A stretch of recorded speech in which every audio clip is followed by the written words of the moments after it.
শহীদ হাবিব ভাইয়ের ফ্যামিলির একজনকে দেশের ডিসি বানিয়ে দিতে পারতো, একটা মন্ত্রণালয়ের দায়িত্ব দিতে পারতো। শহীদ হাবিব ভাই যেটা চাইছিল সেটা এখানে বাস্তবায়ন হতো, সেটা না করে ওকে পুরস্কার দিতে ওই লন্ডনে একটা হাই কমিশনে চাকরি দিয়ে। তো যাই হোক, জুলাই যোদ্ধারা যখন শহীদ হয়, জুলাই যোদ্ধারা যখন আত্মহতি দেয়, তখন তাদেরকে একটা সান্ত্বনা হিসাবে হয়তো সমবেদনা দিবে সরকার, এর বাইরে হয়তো একটা চাকরি দিয়ে দিবে, কিন্তু ওরা যেটা চাইছিল সেটা বাস্তবায়ন করার চেষ্টা আমরা কারো কাছে দেখতেছি না। তো জুলাইয়ের সময়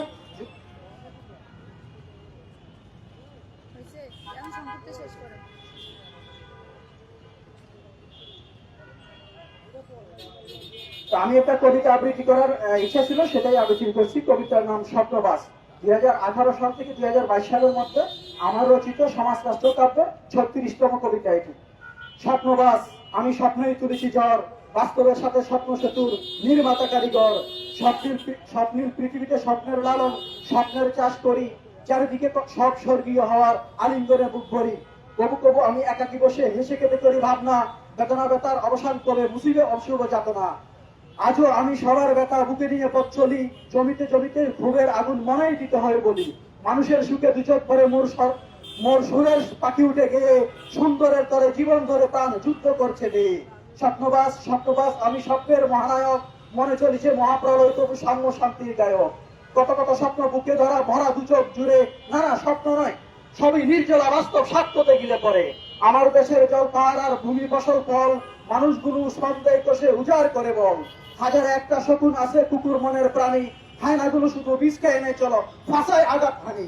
স্বপ্নবাস, স্বপ্নবাস, আমি বাস পাখির মতো স্থির, লক্ষ্যের করে ক্ষিপ্র আমি চিতার মতো বীর।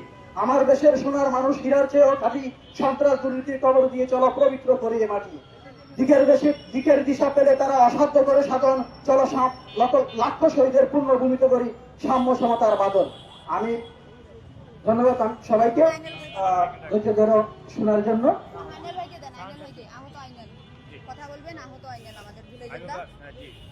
হ্যাঁ শাম ভাই, আপনি বলেন, যখন আমাদের কথা বলবেন। আহত আইনাল, জুলাই যোদ্ধা আহত আইনাল, আইনাল হক। জি, এখন আমরা আমন্ত্রণ জানাচ্ছি জুলাই যোদ্ধা আইনাল ভাইকে। আইনাল ভাই, জুলাই আহত আইনাল ভাই। আইনাল ভাই আপনার সামনে কিছু মূল্যবান বক্তব্য তুলে ধরবে। আসেন আইনাল ভাই, একটু আসেন।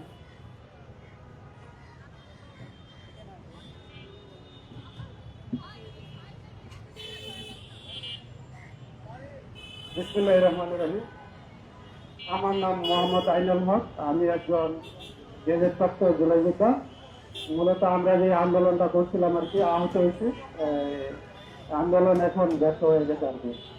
আর বিষয়টা হচ্ছে যে আন্দোলন করার পরে যে পরিবর্তন হওয়ার কথা ছিল, আমাদের ডক্টর ইউনূস সরকার এখনো আমাদের জন্য মানে পরিবর্তনের কিছু আমরা এখনো দেখতে পাচ্ছি না। এখন আন্দোলন ব্যর্থ হচ্ছে। আমরা ডক্টর ইউনূস স্যারকে বলবো যে নির্বাচন নিয়ে যে বিষয়টা আপনি আলোচিতভাবে চালাচ্ছেন। আর কথা হচ্ছে যে জুলাই আহত সরকার পরিবার সবাই তো অবহেলিত হচ্ছে। এখন কোথাও গিয়ে মানে তাদের সম্মানহানি, বিভিন্ন জায়গায় সম্মানহানি হচ্ছে। এখন আমাদের বিষয় নিয়ে তো কোনো কিছু এখন করছেন না। এখন আপনি নির্বাচন নিয়ে তো তোলপাল কেন করছেন, বিষয়টা আমরা আপনার কাছ থেকে হয়তো জানতে হচ্ছে। আমি ক্ষুদ্র মানুষ, এখন আমি অনেক জায়গায় গেছি, কিন্তু যাওয়ার পরে জুলাই কেউ আজও পর্যন্ত জুলাইকে ধারণ করে না ভালোভাবে। এখন আমরা চাচ্ছি যে জুলাই বিপ্লব অগ্রগতি সামনের দিকে এগিয়ে নিতে। এখন সব বিপ্লবী ভাইয়েরা যারা আছে, আহত শহীদ পরিবার, তারা সবাই যাতে আমাদের সাথে এসে জুলাই বাস্তবতার সাথে আন্দোলন সংগ্রামে সম্মিলিত থাকে। আমি আর কিছু বলতে চাচ্ছি না। এখন এই হাদি ভাইয়ের যে ঘটনাটা মানে একটু বলতে চাচ্ছি আর কি। হাদি ভাই বাংলাদেশের মধ্যে সত্য যে বিষয়গুলো, সব কিছু বিষয় আলোচিত ছিল আর কি। থাকার পরে বাংলাদেশ সরকার এবং বিভিন্ন রাজনৈতিক নেতৃবৃন্দ তারা এই বিষয়টা আর কি সহ্য করতে পারে নাই। তার জন্য হাদি ভাইকে জীবন দিতে হয়েছে এবং আমরা হাদি ভাইয়ের যে বিচারটা এখনো পাচ্ছি না। আর হাদি ভাইয়ের বিচার হওয়ার আগ পর্যন্ত আমরা নির্বাচনের যে রোডম্যাপ এটার প্রতিফলন আমরা চাচ্ছি। এখন হাদি ভাইয়ের বিচার হওয়ার আগ পর্যন্ত কোনো নির্বাচন আমরা আপাতত স্থগিত চেয়ে আমি এখানে বক্তব্য শেষ করছি। আসসালামু আলাইকুম।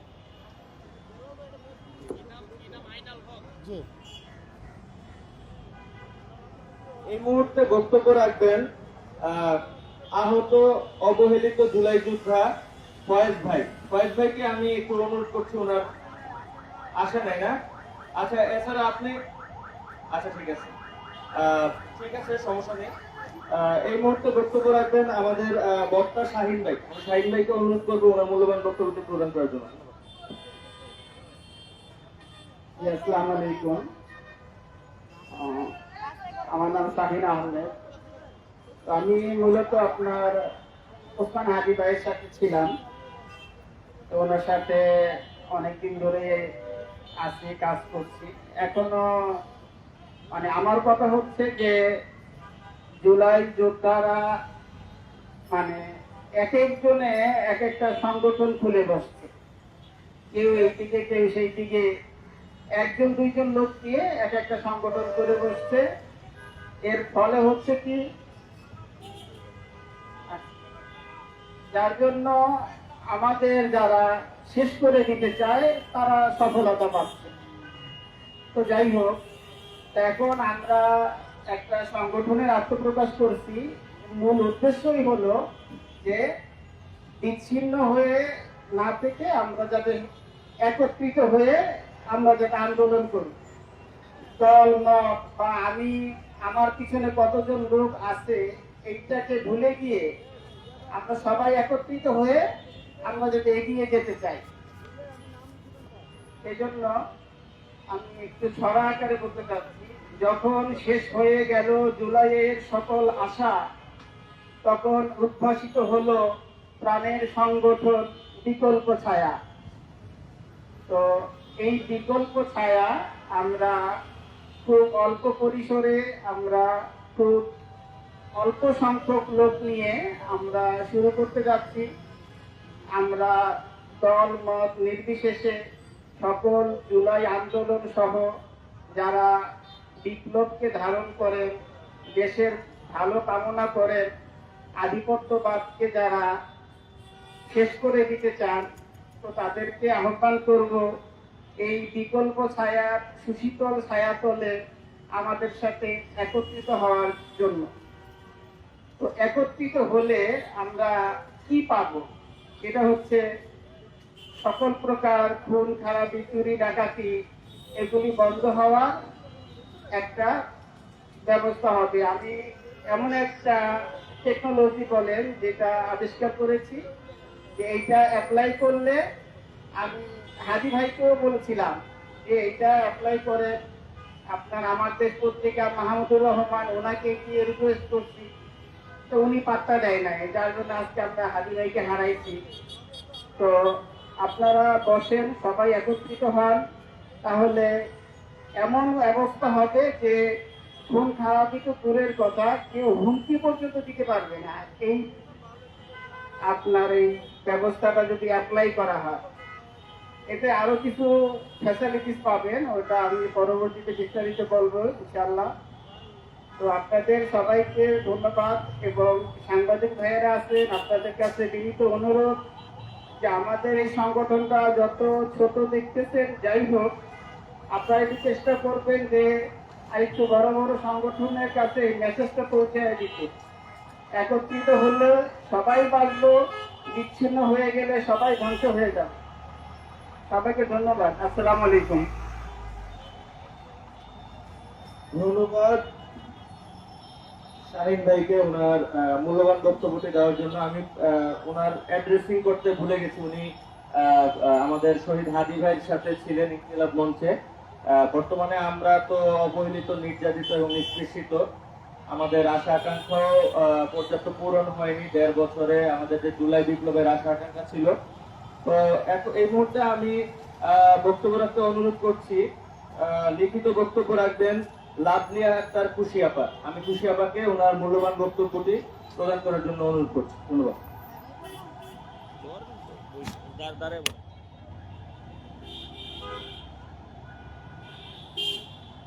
বিসমিল্লাহির রহমানির রহিম। প্রিয় দেশবাসী, আসসালামু আলাইকুম।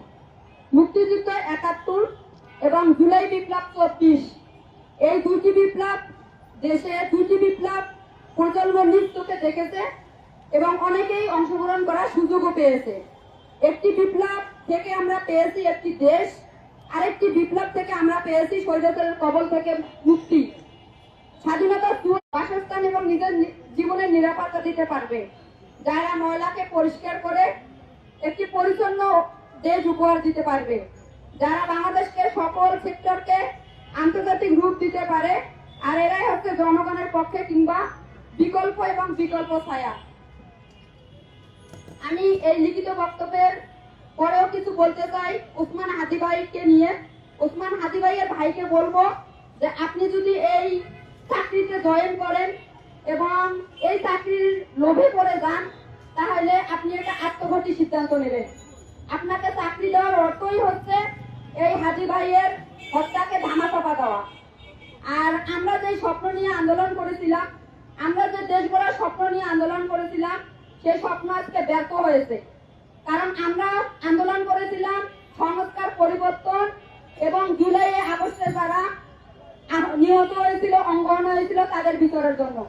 সবচেয়ে যেই স্বপ্ন নিয়ে আমরা আন্দোলন করেছিলাম সংস্কার এবং বাংলাদেশ পরিবর্তনের জন্য, সেই সংস্কার এবং পরিবর্তন কি আদৌ হয়েছে?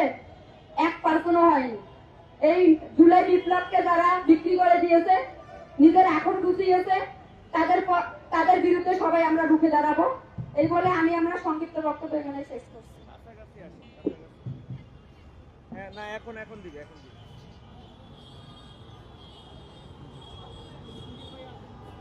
ধন্যবাদ সুন্দর লিখিত বক্তব্য উপস্থাপনের জন্য লাভলিয়া আক্তার খুশি আপাকে। এই মুহূর্তে আমাদের মাঝে উপস্থিত আছেন জনবিপ্লবী মঞ্চের একজন সংগঠক, গুরুত্বপূর্ণ সংগঠক মঞ্জিল ভাই। আমি মঞ্জিল ভাইকে এই বিষয়ে ওনার মূল্যবান বক্তব্যটি প্রদান করার জন্য অনুরোধ করছি। ধন্যবাদ।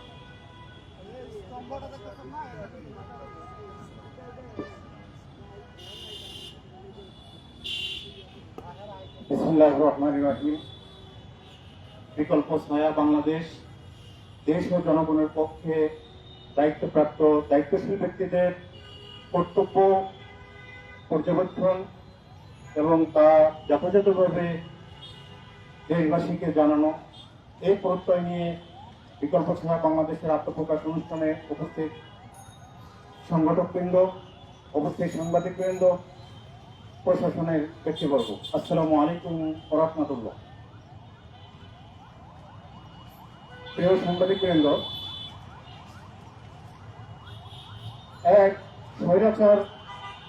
স্বৈরশাসক থেকে নিজেদের স্বাধীন সার্বভৌমত্বের জন্য ৭১ আমাদের লড়াই, পরবর্তীতে নানা উৎপীড়ন পেরিয়ে আরেক স্বৈরশাসকের ১৭ বছরের শাসনের জন্য ছাত্র জনতার রক্তক্ষয়ী বিপ্লবের মাধ্যমে যে মুক্তি সাধিত হয়ে যারা দায়িত্বে বসেছিলেন, তারা আজ ২ বছর কাছাকাছি সময়ে পেরোনোর পরেও আমরা দেখলাম যে যাদের রক্তের উপর দিয়ে, যারা শপথ নিয়ে দেশ গড়ার প্রত্যয়ে তারা বসলেন, আজকে তারাই যাদের রক্তের উপরে দিয়ে তারা বসলেন, সেই রক্ত দেওয়া শহীদদের, শহীদ পরিবারদের, আহতদের তারা কিভাবে নিগৃহীত করছে।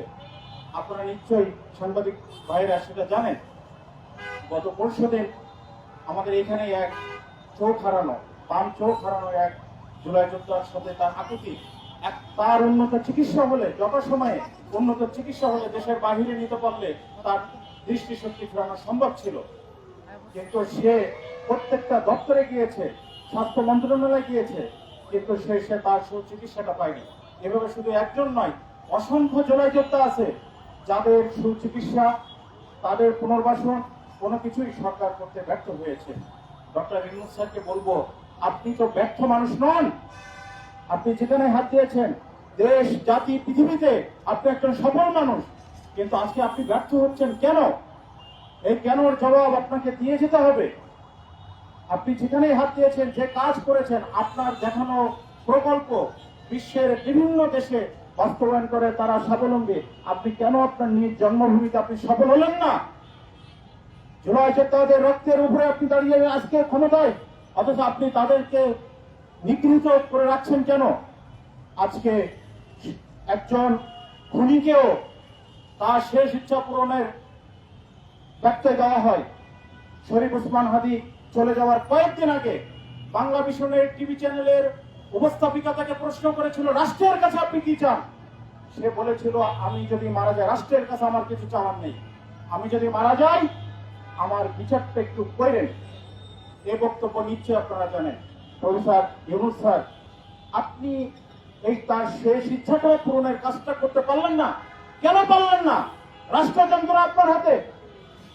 গতকালকে অপদার্থ অকর্মা স্বরাষ্ট্র উপদেষ্টা তার আইন শৃঙ্খলা বাহিনীর সকল সদস্য তার সন্তান করল। সে আইন শৃঙ্খলা বাহিনীর সকল সদস্য তার পিতা সে, অথচ তার সন্তান চলে যায়। র্যাবের একজন চৌকস দায়িত্বপ্রাপ্ত কর্মকর্তা অস্ত্র উদ্ধার করতে গিয়ে সেখানে মারা যায়। এই আইন শৃঙ্খলা বাহিনীর সদস্যরা কিভাবে দেশ মাতৃকার রক্ষার্থে বাজি রেখে কাজ করবে? আপনি কি করছেন? আপনার ব্যর্থতার ফিরিস্তি একটি নয়, বললে ঘন্টার পর ঘন্টা চলে যাবে। নির্বাচন কমিশন হাদির হত্যার পরে বলে যে এটা একটা বিচ্ছিন্ন ঘটনা। আগামীর নির্বাচন বানচাল করার জন্য, আগামী দেশকে অস্থিতিশীল করার জন্য যে চক্র কাজ করে যাচ্ছে, আপনি রাষ্ট্রযন্ত্রের সব থাকার পরও আপনারা এটার যথাযথ কাজ করছেন না কেন? র্যাব অফিসার মারা যায়, এখনো পর্যন্ত সন্ত্রাসী গ্রেপ্তার হয় না। এখনো পর্যন্ত সন্ত্রাসী গ্রেপ্তার হয় না।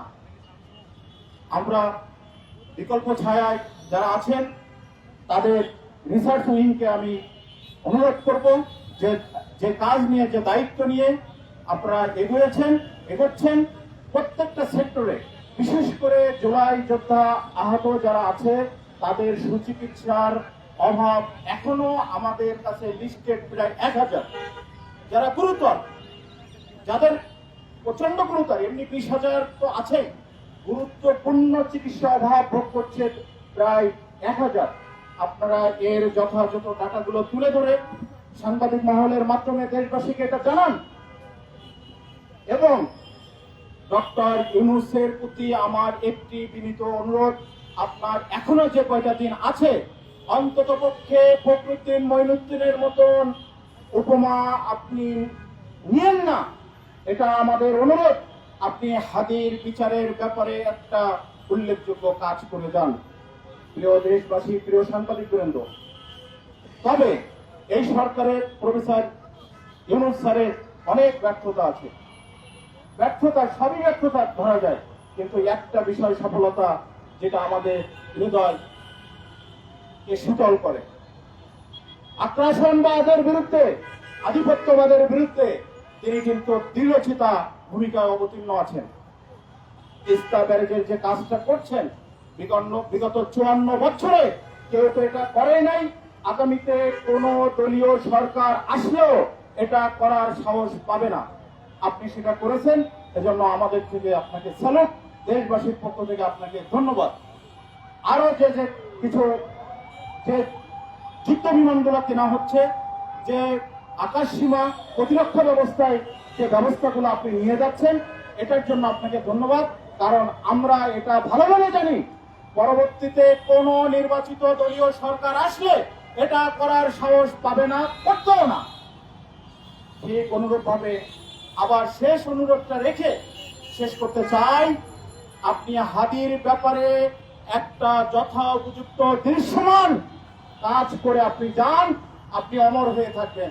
নতুবা ফখরুদ্দিন মঈনুদ্দিনের মতন আপনার সাইনবোর্ড বহন করা লাগবে। আপনার অনেক ব্যর্থতা আছে, কিন্তু হাদির এই কাজটা যদি আপনি করে যেতে পারেন, আপনি অমর হয়ে যাবেন। সুষ্ঠু নির্বাচন আপনি যে কতটুকু দিতে পারবেন সেটা বোধগম্য আমাদের। দায়িত্বপ্রাপ্ত অফিসাররা মারা যায়, ক্যান্ডিডেট মারা যায়, হামলা হয়, আপনি কি করছেন? রাষ্ট্রযন্ত্র আপনার হাতে, তারা এই ব্যর্থতার দায়ভার আপনাকে নিতে হবে। নতুবা আপনি বলে যান কাদের কারণে আপনি সেটা করতে পারছেন না। আপনাকে তো দেশের বাইরে আমি ব্যক্তিগতভাবে গিয়ে দেখেছি। মালয়েশিয়ার ইউকেএম ইউনিভার্সিটিতে আমি যখন ভিজিট করি তখন আমি দেখলাম অনেক স্বনামধন্য বিশ্বের খ্যাতিমান লোকদের ছবি সেখানে গোল্ডেন ফ্রেমে টানানো। সেখানে ডক্টর ইউনূস স্যারের ছবি দেখে আমি ওখানে যারা বাংলাদেশি ছিলেন, এক টিচার চট্টগ্রামে বাড়ি, বললাম, জিজ্ঞেস করলে তিনি বললেন, প্রফেসর ইউনূস স্যার এই ইউকেএম ইউনিভার্সিটিতে বছরে একবার আসেন, 1 ঘন্টার লেকচার দিয়ে যান। তার লেকচার শোনার জন্য এই ইউকেএম ইউনিভার্সিটির ছাত্ররা থাকে না, সেখানে টিচাররা তার লেকচার শোনার জন্য হলরুমে অপেক্ষা করতে থাকেন। আপনি কেন ব্যর্থতার দায় নেবেন?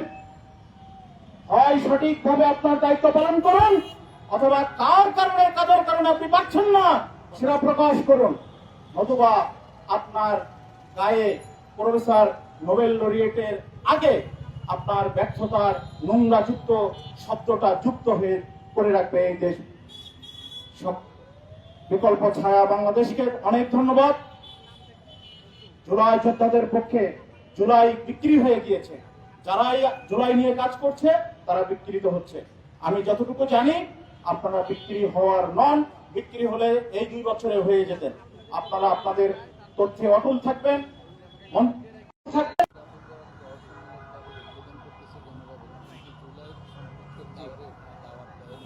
শান ভাই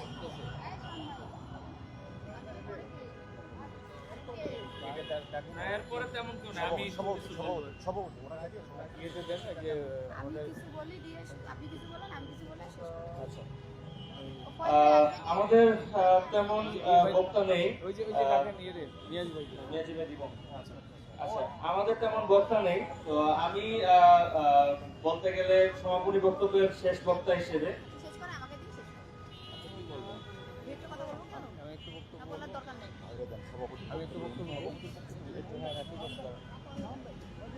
না।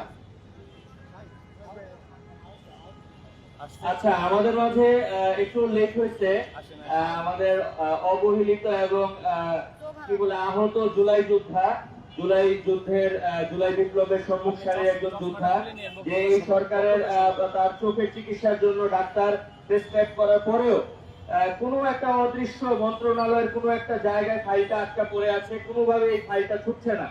তো আমি বিনীতভাবে অনুরোধ করবো সরকারকে এই বিষয়গুলো তীক্ষ্ণ দৃষ্টি দিয়ে, একদম অন্তর্দৃষ্টি দিয়ে বিষয়টা অনুভব করার জন্য। আমি বর্তমানে আহত এবং অবহেলিত জুলাই যোদ্ধা ফয়েজ ভাইকে ওনার মূল্যবান বক্তব্যটি প্রদান করার জন্য অনুরোধ করছি। ধন্যবাদ।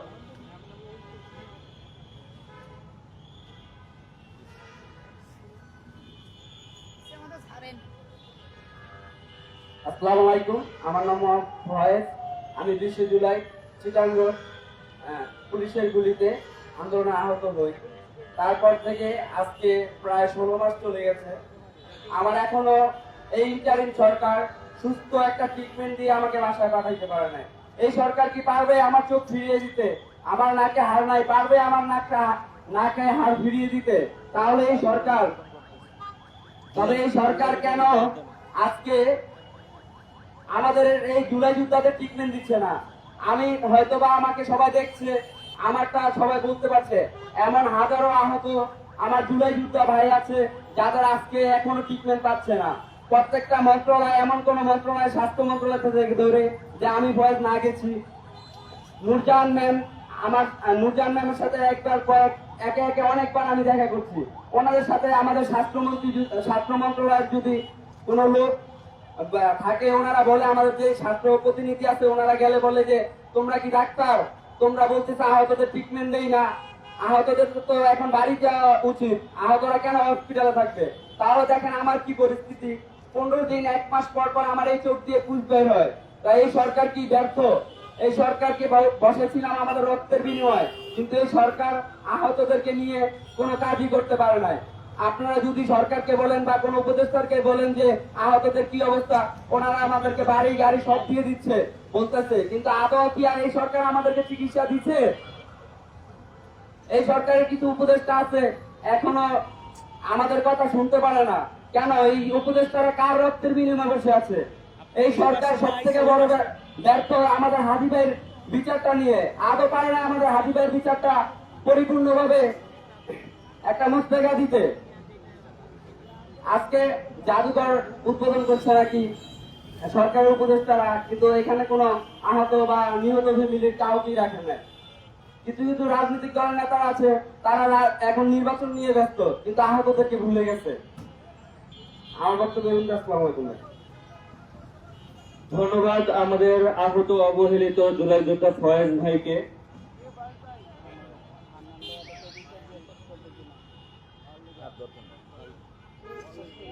এগুলো না না সমাপনী হলি আর দরকার না, আমি কিছু বক্তব্য দেন, ঠিক আছে আপনি বসেন না। আমি আমাদের এরপরে আসবে সমাপনী বক্তব্য। সভাপতি, আমাদের অনুষ্ঠানের সভাপতি সমাপনী বক্তব্য দিবেন। তার আগে আমি দুই একটা কথা বলি। সরকার ইয়ে করতেছে আপনার জুলাই যোদ্ধা বা জুলাই বিপ্লব নিয়ে জাদুঘর উদ্বোধন করছে, আপনারা সবাই জানেন।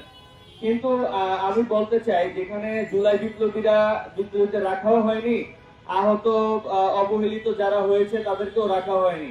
আমি দেখতে পাচ্ছি ধীরে ধীরে আমাদের জুলাই যোদ্ধাদের অবমূল্যায়ন করা হচ্ছে, এবং আমি বলতে চাই যে জাতির যে প্রত্যাশাগুলো সংস্কার নিয়ে, সেসব জায়গাগুলো পুরোপুরি পূরণ করতে পারেনি।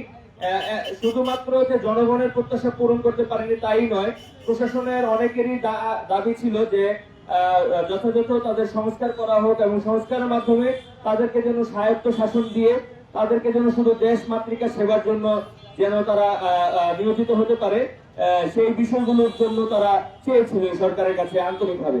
কিন্তু আমরা দেখতে পেলাম এই সরকার রাজনৈতিক দলগুলোকে নিয়ে মিটিং টিটিং করে এবং জনগণের এবং প্রশাসনের অনেক দাবি দাবাকে উপেক্ষা করে শুধুমাত্র রাজনীতিবিদদের আপনার প্রয়োজনীয়তাকে অনুধাবন করে তারা একটা কি বলবো একটা সংঘাতপূর্ণ নির্বাচনের দিকে এগিয়ে যাচ্ছে। তো আমি মনে করি যে এই মুহূর্তে যারা এই মুহূর্তে যে পরিস্থিতি, যে সংস্কারবিহীন এবং অস্ত্র উদ্ধার করা হয়নি, এবং অস্ত্র উদ্ধার করতে গেলে আজকে র্যাব সদস্যকে গুলি করে আহত করা হচ্ছে সন্ত্রাসীরা।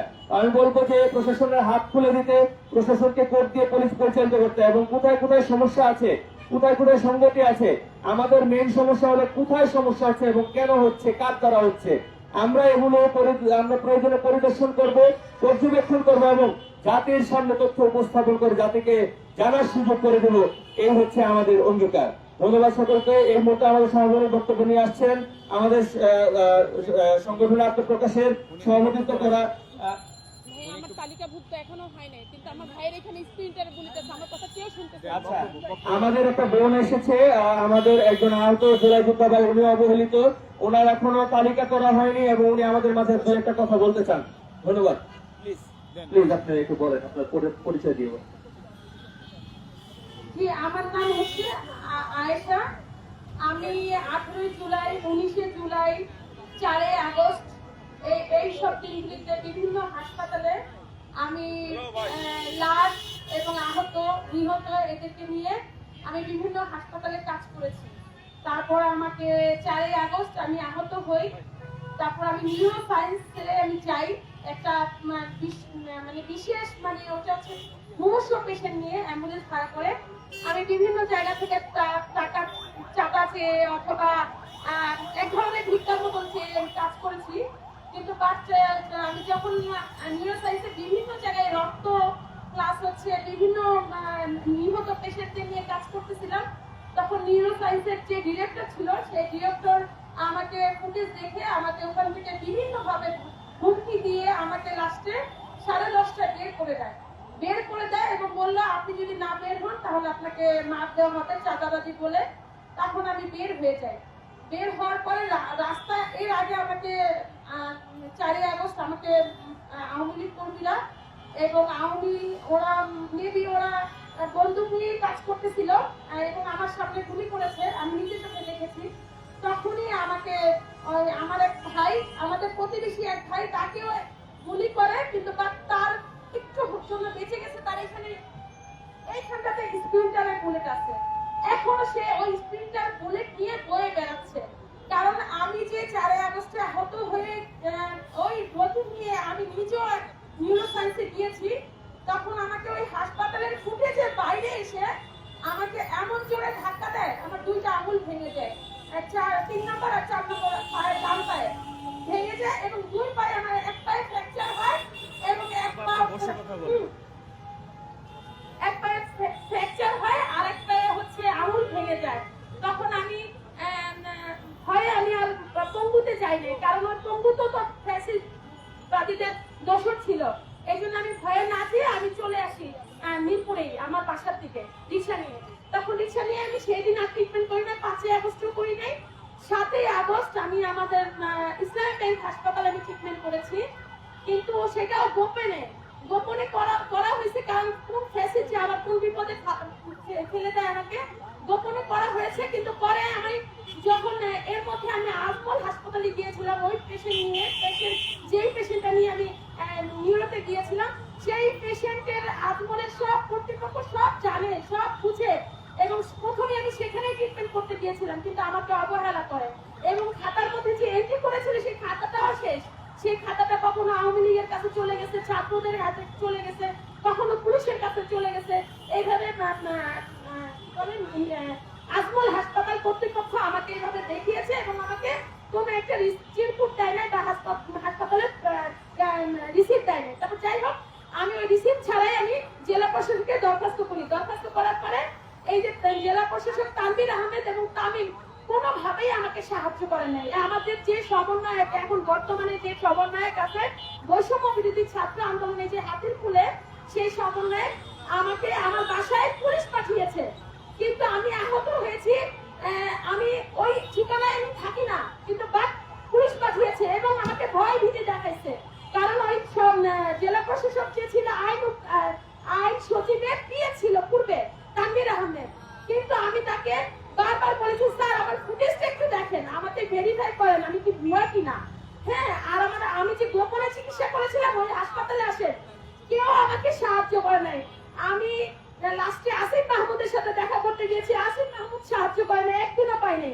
মাহফুজ আলমের সাথে তথ্য উপদেষ্টার সাথে দেখা করতে গিয়েছি, একদিনও সাহায্য করে নাই, কারণ আমি তাদের দলের মধ্যে না ভাইয়া, আমি সাধারণ কাতারে চলে আসছি, এই জন্য আমাকে হেল্প করে নাই। তারপর লাস্টে আমি ওনাদের না পেয়ে আমি আসিফ নজরুলের সাথে দেখা করেছি। আসিফ নজরুলের যে আইন উপদেষ্টা, আসিফ নজরুল তার পিএস মাসুম, সেই মাসুম আমাকে সে কি বলে জেলা প্রশাসক তানভীর আহমেদের কাছে আমার আহতের কাগজপত্র সবকিছু দিয়ে দিছে। দেওয়ার পরে তানভীর আহমেদ যখন দ্বিতীয় গ্যাজেট প্রকাশিত হবে, সেই গ্যাজেটের সময় সেখান থেকে আমাকে বাদ দিয়েছে এবং আমাকে বলেছে আমার সাথে নাকি আসিফ নজরুলের সাথে কোনো খারাপ মন্তব্য করেছে। তখন আমি আসিফ নজরুলকে বলতে বারবার গিয়েছি, ওদিক দিয়ে আমাকে এটা বলে ভেরিফাই আমাকে করেছে 28শে সেপ্টেম্বর, সেই ভেরিফাই বোর্ড থেকে আমাকে বাদ দিয়ে দিছে তামিম এবং জেলা প্রশাসক তানভীর আহমেদ। বাদ দেওয়ার পরে সেখান থেকে আমাকে বাদ দেওয়ার পরে আমি তখন আমার পা ভালো ছিল না, আমি পা দেখিয়েছি এবং আমার এই পা ওই পা সব দেখিয়েছি, আমাকে হেল্প করে নাই। স্ক্রিনটার বুলে ঢুকেছে আমার এই পায়ে, আমি সেটাও দেখিয়েছি, আমাকে হেল্প করে নাই। তারপর লাস্টে আবার আসিফ নজরুলের কাছে যাই, তখন তাদেরকে আবার আমার বিরুদ্ধে উল্টা পুল্টা কি বলেছে জানি না আমি। আসিফ নজরুল কি কোনো তার মাসুম এবং তার সচিবালয়ের কিছু পুলিশ মহিলা এবং পুরুষদেরকে দিয়ে আমাকে 2 বার বের করে দিচ্ছে। তার মানে আমাকে একভাবে এবং আমার সিভিল সার্জনের বরাবর যে আমাকে 28 সেপ্টেম্বর ভেরিফাই হয়, সেখান থেকে আমাকে বাদ দিয়েছে। ওখানে এক কথা বলেছে, আসিফ নজরুলের কাছে আরেক রকমের কথা বলছে, এইভাবে আমাদেরকে তালিকাভুক্ত থেকে বাদ দিয়েছে। এখন নতুন একটা তৃতীয় গ্যাজেট যে হবে, সেই গ্যাজেটের জন্য আমি বারবার আমি জেলা প্রশাসকে গিয়েছি, সিভিল সার্জনে গিয়েছি, তারপর জুলাই ফাউন্ডেশনে গিয়েছি, কেউ আমাকে হেল্প করে নাই, কারণ আমি তাদের দলের না, আমি বৈষম্য বিরোধী আন্দোলনের ওদের দলের না, কারণ তারা একটা দল হয়ে গেছে এবং আমরা একটা দল হয়ে গেছি, কারণ আমরা সাধারণ কাতারে চলে গিয়েছি। এই জন্য আমাদের বারবার এখনো আমার ওই ভাইয়ের এখানে স্পিরিটার বলে গেছে, আমাদের সাহায্য করছে না। লাস্টে যখন আমি তামিমকে যখন আমি জেলা প্রশাসন কি বলে মুক্তিযোদ্ধা মন্ত্রণালয়ে পাই, তখন আমি তামিমকে বলি, আর কিছু লোক ছিল এবং সেদিন এই যে বৈষম্য বিরোধী ছাত্র আন্দোলনের যে রিফাত রশিদ সে সামনে ছিল, তাদের সামনে আমি বলি, ভাইয়া এই লোকটা আমার কাছে টাকা খেতে চেয়েছে, আমি সাংবাদিকদের কাছে তাদের বিরুদ্ধে আমি কমপ্লেন করেছি, সেই জন্য আমাকে বাদ দিয়ে দিছে, ভাইয়া আপনি একটা সুরাহা করেন। সেই বলে রিফাত রশিদ আমাকে সাহায্য করে নাই, তামিম সাহায্য করে নাই। তারপর সেকেন্ড বার আমার সচিবালয় দেখা হয়, তখন আমি বলেছি, তখন আমাকে হেল্প করে নাই। লাস্টে এই 13 তারিখে, এই মাসের 13 তারিখে আমি মুক্তিযোদ্ধা মন্ত্রণালয়ে যে আমি যখন পেয়েছি, দেখি তামিম তার দলবলকে জুলাই যোদ্ধা বানিয়ে দিচ্ছে বিভিন্ন ভাবে। তার দলের লোক এবং যারা তাকে টাকা দিচ্ছে তাদেরকে বানিয়ে দিচ্ছে। তখন আমি এই কথাটা আমি মুক্তিযোদ্ধা মন্ত্রণালয়ের ফারুকী আজম স্যারের সামনে আমার দেখা হয়েছে। আমি স্যারকে বলতে যাব, স্যার রুমে আমাকে ঢুকতে দেয় নাই। তাদের একটা 15 জন একটা দল আছে, আমার সব আমার মোবাইলে আছে এবং আমি সব কাগজপত্র আমি দেখেছি স্যার। তখন আমি বলেছি, স্যার আমার সকল ডকুমেন্টস প্রপার ডকুমেন্টস সব আছে, আমার একটা ভাইয়ের এখানে এখনো স্ক্রিন ট্যাবলেট এগুলো সব আছে, কিন্তু আমাকে সাহায্য করে নাই। যেই ফারুকী আজম বের হয়ে গেছে, সাথে সাথে ওনারা 15 জন সারাউন্ডিং হয়ে মব ভায়োলেন্সের মতো সৃষ্টি করে আমাকে এই শাহবাগ থানায় নিয়ে আসে। পুলিশ ডেকে আমাকে শাহবাগ থানায় ধরে নিয়ে আসে। তখন শাহবাগের তদন্ত অফিসারকে বলি, স্যার আমার ব্যাগ ভরা কাগজ, আপনি আমার কাগজটা একটু দেখেন। কিন্তু শাহবাগের তদন্ত অফিসার আমার কথা আমাকে সাথে শুধু বুঝাচ্ছেন, আপনি তো কথা করেন, আপনি এত দৌড়াদৌড়ি করছেন কেন, আপনি এত মন্ত্রণালয়ে যাচ্ছেন কেন, এত। আমি বলি কি, ভাই স্যার আমি তো প্রকৃত জুলাই যোদ্ধা, আমার তো রাইস। হ্যাঁ, এবং আমার ভাইয়ের এখনো এখানে স্ক্রিন ট্যাবলেট, যখন স্ক্রিন ট্যাবলেট বলি তখনই সে আমার উপরে খেপে যায়। তখন আমি বললাম, ভাইয়া আমি যেটা সত্য সেটা তো বলবোই, কারণ কখনো আওয়ামী লীগও মারছে গুলি, কখনো ভারতের দোসরও মারছে, কখনো আমাদের পুলিশও মারছে। সেটা তো লীগ পুলিশ, সেটা তো আমাদের দেশ ও জাতির সার্বভৌমত্বের দেশপ্রেমিক পুলিশ না তো সে। এখন আমি বলার পরে তখন আমি বললাম, স্যার আপনি পারলে আমাকে যদি কোর্টে চালান করে দেন সকালবেলা, কোনো সমস্যা নাই। তাহরিমাকে তাহরিমাকে যেরকম বাদ দিছে না, যেরকম সারা দেশবাসী জানছে না তাহরিমের বিরুদ্ধে কারা কমপ্লেন করে ভুয়া একটা মামলা সাজিয়েছিলেন, দেখেন তো সবাই ধরা পড়ছে না, এটাও ধরা পড়বে। স্যার আপনি এটা সুষ্ঠু তদন্ত করেন, কিন্তু আমাকে হেল্প করে না। 5:30টায় নিচে মাগরিবের সময় আমাকে রাত 9:30টায় এখান থেকে আমাকে ছাড়ছে। কিভাবে? সাদা কাগজে মুসলেকা দিয়ে তখন আমাকে ছাড়ছে। তখন আমি 14 তারিখে মুক্তিযোদ্ধা মন্ত্রণালয়ে আসি, 15 তারিখে আসি। এই পর্যন্ত আমি এসে আমি পুরো মাঝখানে একটু বন্ধ ছিল, জুম্মার দিন আর হচ্ছে বৃহস্পতিবার, আমি এই পর্যন্ত মুক্তিযোদ্ধা মন্ত্রণালয়ে যাচ্ছি, কেউ আমাকে সাহায্য করছে না। তারপর হচ্ছে জেলা প্রশাসকে বিভিন্ন ভাবে যাচ্ছি, আমাকে কেউ সাহায্য করছে না। যাই হোক, আমি কালকের আগের দিন আমি সচিবালয়ে ঢুকেছি, আমার সব কাগজপত্র লিগেল কাগজপত্র দেখিয়ে তখন আমাকে গেট থেকে কাজ দেয়, তখন আমি সচিবালয়ের ভিতরে ঢুকি। ঢোকার পরে আমি স্বাস্থ্য মন্ত্রণালয়ে গিয়েছি, তারা আমাকে বললো ম্যাডাম নাই। হ্যাঁ ম্যাডাম নাই। তারপর আমি স্বরাষ্ট্রতে গেছি, ওখানে ঢুকতে দেয় নাই।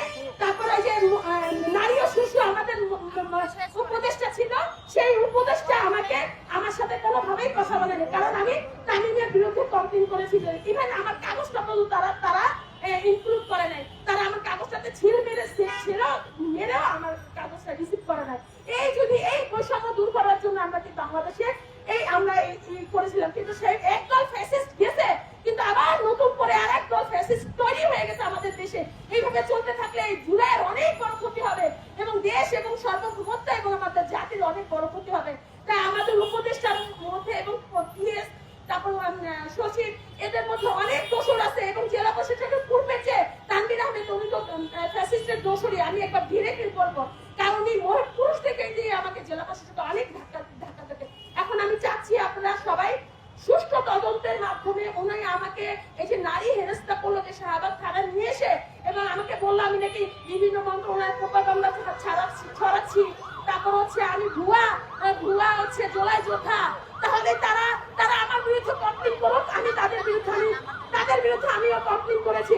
তারা পারলে আমার এলাকায় আসুক, এবং আমার ভাইয়ের এখানে স্পিকারের বলে আমাদেরকে কোনোভাবে সাহায্য করতেছে না, তারা শুধু তাদের নিজের দলকে সাহায্য করতেছে, আর যারা দলের মতো হয়ে আসতেছে তাদেরকে সাহায্য করতেছে, ইন্ডিভিজুয়ালি ডিফারেন্ট কোনো পার্সনকে তারা সাহায্য করছে না।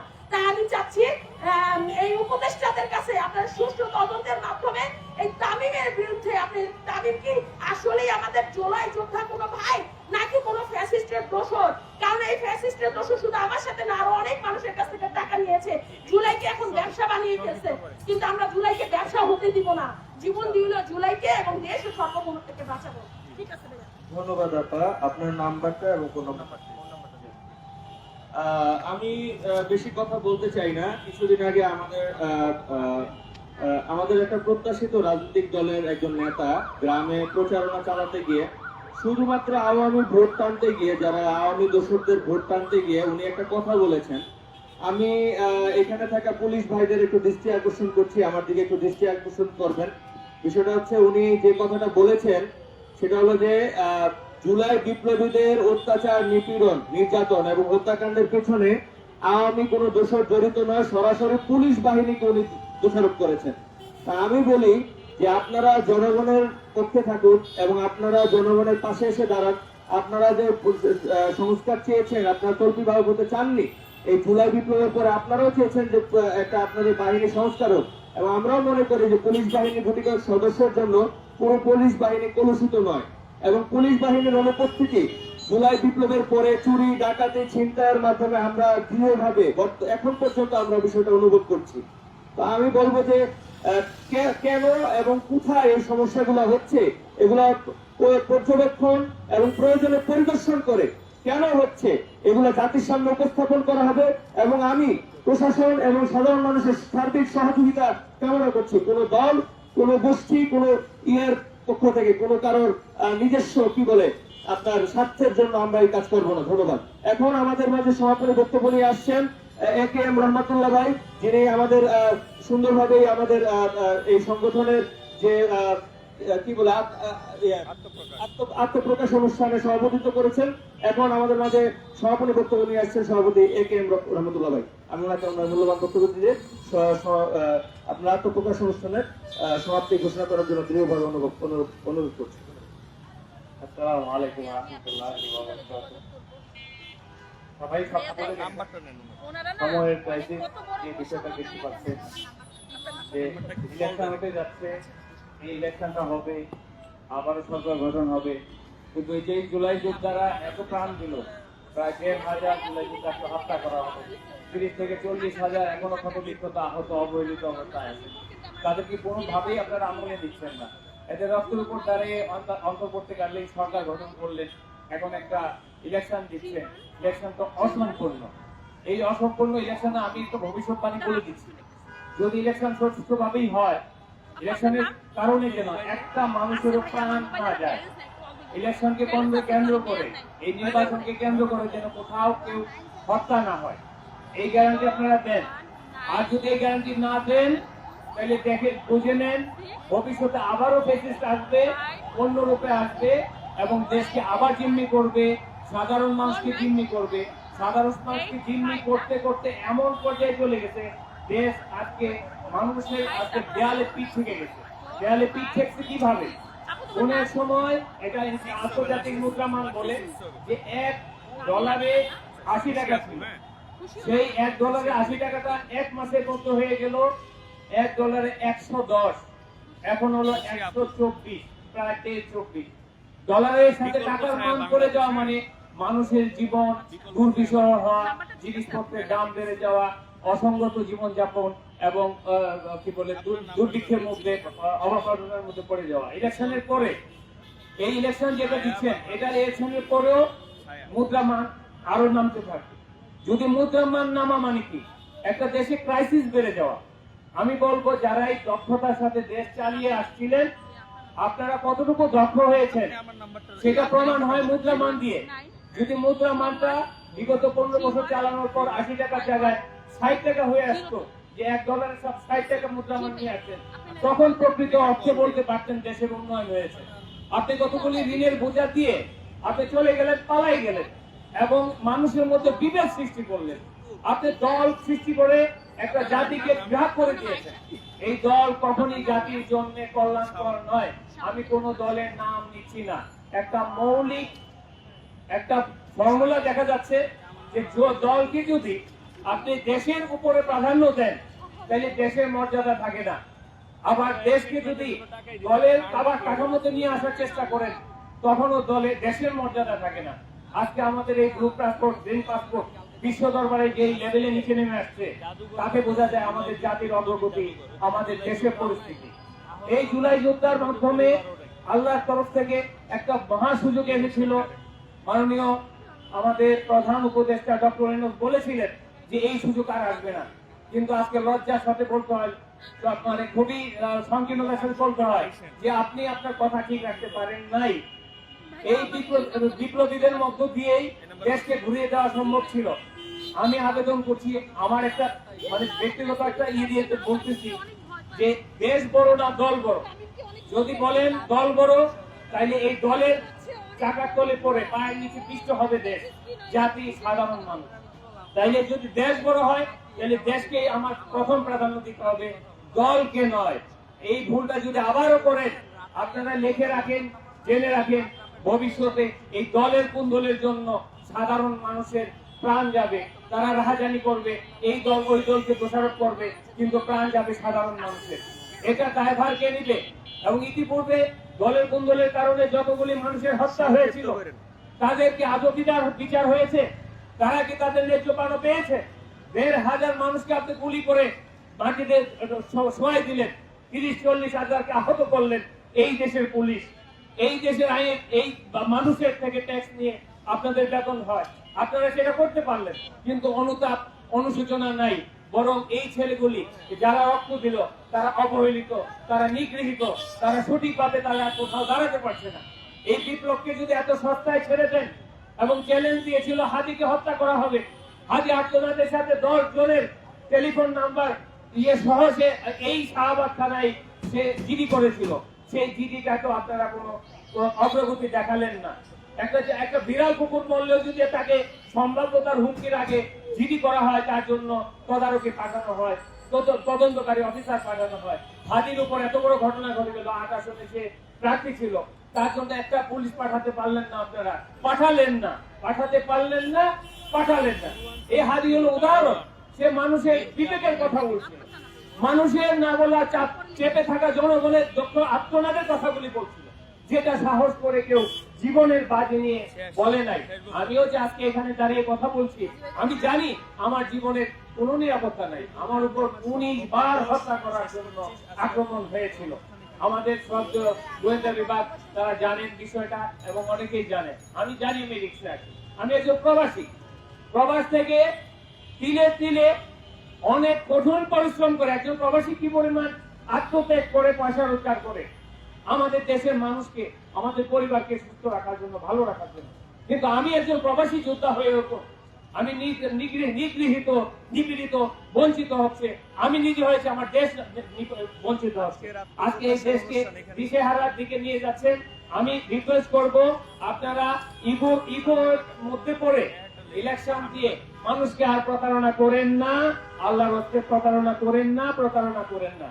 যদি এভাবে প্রতারণা করতে থাকেন, এই দেশে একটি সার্বভৌমত্ব হারাবে, এই দেশের কোনো সার্বভৌমত্ব থাকবে না। আর যখন সার্বভৌমত্ব হারাবেন, যারা আজকে জুলাই যোদ্ধাকে নিয়ে তামাশা করছে, আপনাদের অবস্থা পরিণতি ভয়ানক হবে গাজা এবং প্যালেস্টাইনের মতো। এই প্যালেস্টাইন গাজাকে চোখের সামনে আজকের এই 2025 সালে 25 সালে 26 সালে দেখেন চোখের সামনে ইউএন দাঁড়ায় আছে। গাজার জন্য কে কি করতে পারছে? ঠেকাইতে পারছে তাদের হত্যা, ঠেকাইতে পারছে এতগুলো মানুষের, নিরহ মানুষকে প্রাণ রক্ষা করতে পারছে।